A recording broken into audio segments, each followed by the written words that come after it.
Vamos a cambiar de tema. El 4 de julio se realiza la primera sesión de la Convención Constitucional. Sin embargo, aún quedan algunas interrogantes sobre cómo va a funcionar este organismo. Por ejemplo, solo algunas, ¿habrá sesiones privadas? ¿Cómo podrá participar la ciudadanía también? ¿Se va a respetar finalmente el quórum de los 2/3 que ha sido puesto en duda por algunos de los constituyentes? Lo vamos a analizar junto a Sergio Verdugo, investigador del Centro de Justicia Constitucional de la Facultad de Derecho de la Universidad del Desarrollo. Sergio, ¿cómo estás? Muy buenos días. Hola, muy buenos días, Nicolás. Muchas gracias por la invitación.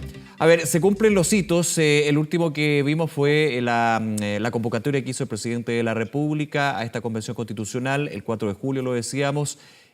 ¿Cómo ves tú lo que va a ir en adelante? Porque ya se va concretando en términos formales a lo concreto, a lo práctico, cuando primero la gran tarea que va a tener la Convención Constitucional es elegir a su presidente, a su presidenta, y de ahí en adelante el reglamento y todo un trabajo para redactar la Carta Magna. Sí, bueno, en la primera sesión, que va a ser dirigida por la secretaria relatora del Tribunal Calificador de Elecciones, se va a tener que designar al presidente o presidenta y después al vicepresidente o vicepresidenta.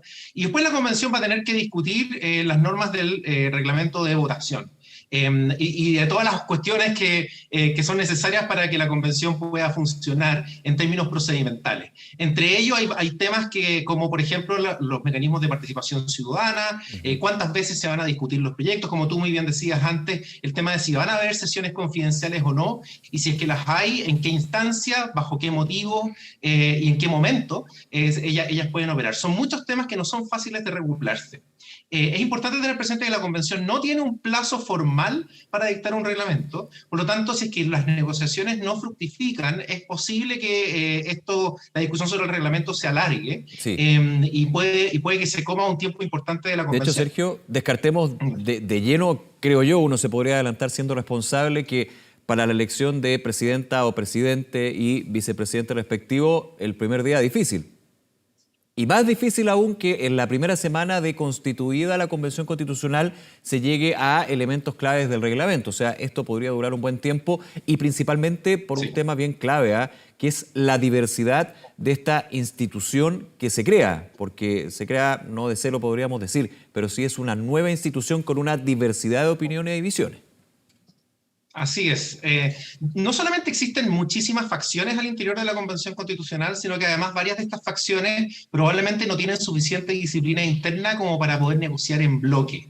Y si es que no hay negociaciones en bloque, las negociaciones se van a entorpecer todavía más. Hay que recordar además que el reglamento tiene que ser votado por 2/3 de los miembros de la Convención Constitucional en ejercicio, lo que hace mucho más difícil, obviamente, que estas negociaciones lleguen a puerto. Pero es una buena noticia en el sentido de que el reglamento debiera poder representar bien a todas las minorías y a los intereses de todas las minorías, y debiera tener estímulos para la cooperación entre ellos. Debiera reducir los riesgos morales, debiera tener incentivos para la negociación del contenido de la Constitución, y eso es más probable que se logre si el reglamento es el reflejo de grandes acuerdos, así es la imposición de un solo sector político específico. Y es por eso que el quórum de los 2/3 es una barrera que no va a ser fácil de cumplir, pero también es una garantía. Claro.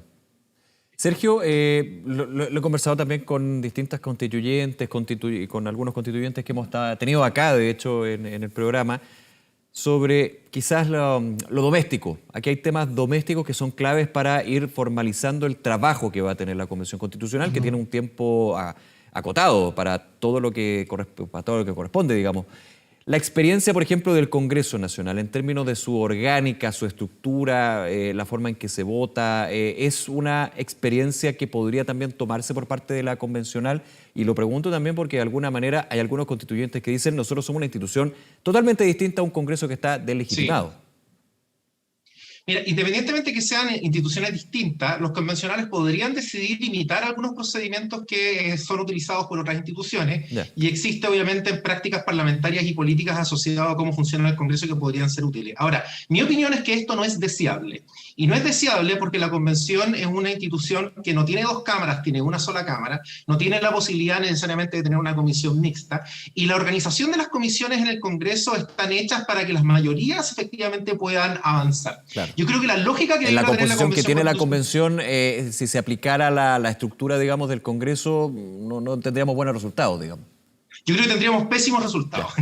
Y quiero explicarte por qué. El diseño del Congreso está hecho para que las mayorías simples puedan construirse al interior de las comisiones, ¿ya? Y después puede haber una doble revisión porque hay dos cámaras distintas y si hay desacuerdo hay comisión mixta.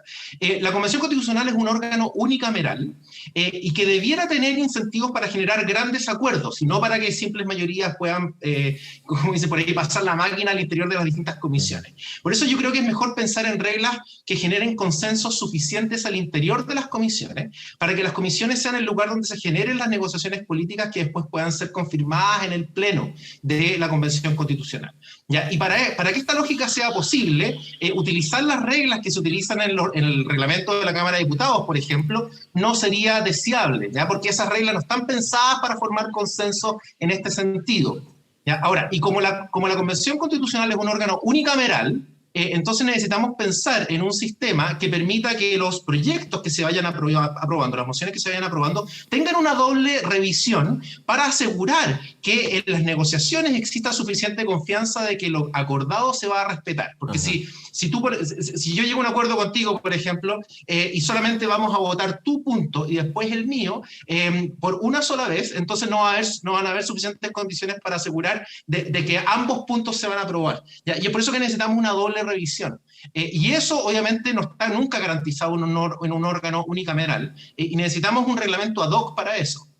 Estaba pensando también ahora, Sergio, creo que no lo hemos comentado, o quizás a mí se me ocurre y no tiene mucha importancia, digamos, pero pensando en lo que sucede con la actual institucionalidad del Congreso, se me ocurría el tema de los fueros, del fuero parlamentario. ¿El tema, perdón, de qué? Del fuero parlamentario. Yo no sé si también dentro de la Convención Constitucional se debería evaluar, y si es posible, porque en una de esas no se puede, un tipo de fuero. Finalmente el fuero es altamente discutido, pero la gracia y el objetivo que tiene es que el parlamentario que tiene fuero pueda emitir opiniones y no tenga presiones de algún lado u otro por esas opiniones.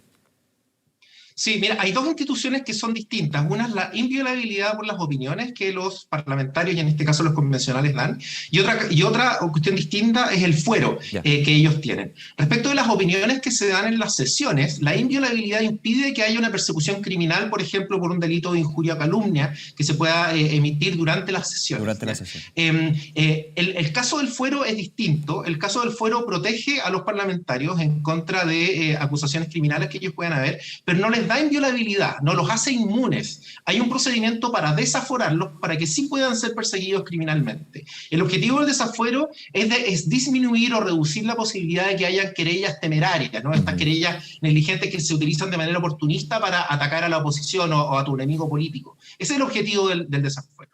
Pero el objetivo de la inviolabilidad es proteger la libertad de expresión de las personas que están tratando de representar a aquellos que votaron por ellas, ¿ya? Entonces tiene un sentido democrático muy, muy profundo. En el caso de los convencionales, los miembros de la Convención Constitucional les rigen las normas que están rigiendo hoy día para los parlamentarios. Así lo determina hoy día las normas que están en la Constitución. ¿Tienen estos dos elementos entonces también?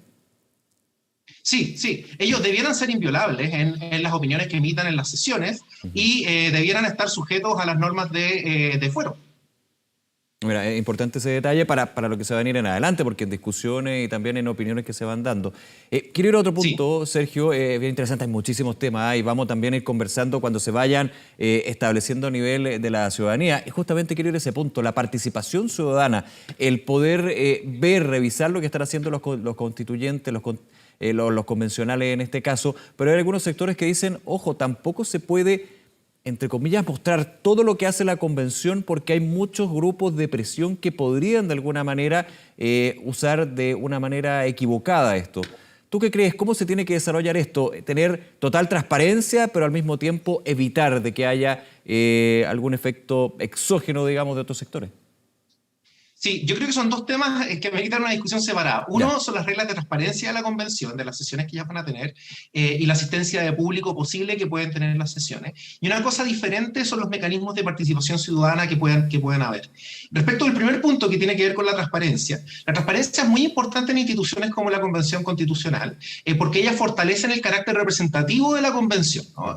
Cuando un órgano político aspira a representar a otro, lo que ese órgano político haga de manera transparente frente a su electorado, fortalece su carácter, porque permite que el electorado vigile lo que hacen los representantes. Ahora, hay un valor que a mi juicio derrota el valor de la transparencia, que se puede dar que es el éxito del proceso. Si es que existe algún evento que está amenazando con bloquear el proceso, con hacer que se frustre el objetivo de dictar una nueva constitución, sería deseable, creo yo, pero esto es una opinión personal, sería deseable que los convencionales puedan sentarse a puertas cerradas, para que no le hablen a sus audiencias externas, sino que se hablen entre sí, para encontrar los límites del adversario y poder identificar esos espacios comunes en los cuales puedan llegar a acuerdos. Pero esto, perdona Sergio, este punto, perdona que te interrumpa, ¿en la dinámica de una sesión secreta, por ejemplo, que se lleva a cabo en el Congreso?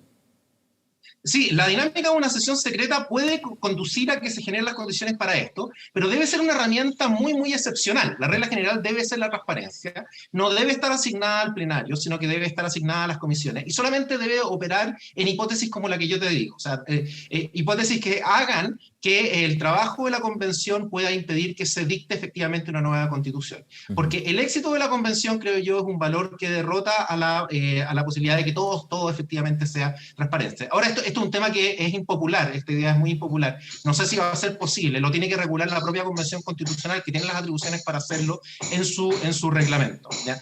Una cosa distinta son los mecanismos de participación que van a haber, sí. Y cómo regularlos, ¿no? Y ahí el diablo está en los detalles. Bien, Sergio Verdugo, quedan muchísimos temas, pero vamos a ir conversando, por supuesto, con miras a lo que va a ser el 4 de julio, entonces, el día ya formal de inicio de esta Convención Constitucional. Muchísimas gracias, un abrazo, que esté bien. Muchas gracias, Nicolás, que esté muy bien. Nos vemos, chao.